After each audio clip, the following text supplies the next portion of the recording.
Եվ հետո Էդգարն ու Նարեկն են ինձ պարտադրելու այսօր անել մի բան, ինչին ես չեմ հավատում։ Ում են պարտադրելու։ Ես կճնշեմ այդ պատգամավորին, ասում են Նարեկը։ Դե արի ճնշի։ Նարեկը հաճախ լկտի անում է, ասում է 2021-ին խաբել են ավանցյուրիստի նման, քվե էին կլյանչի տանում,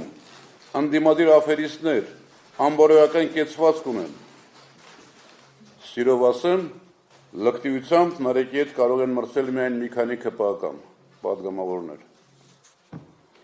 Հարգելի լրագրողներ, թող ձյուն չգա Նարեկ Մալյանի հետ Գարղազարյանի գլխին, թող կանաչ արև ունենան, բայց թող չափերը ճանաչեն,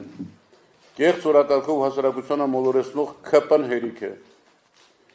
Վերջերս Հանրապետության 3-րդ նախագահը ասաց, որ իշխանափոխության ծրագիր ունեն մինչև 26 թվականը։ ՀԿ-ն նաև միշտ հայտարարել է, որ ոչ մի ընդդիմադիր ուժ միայնակ իշխանափոխություն չի կարող անել։ Ուրեմն այդ ծրագիրը կներկայացվի, կտեսնենք։ Վստահ եմ,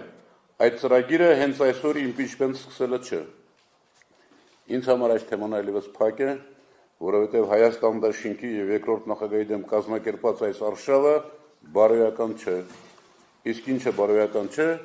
արդյունավետ չի լինելու։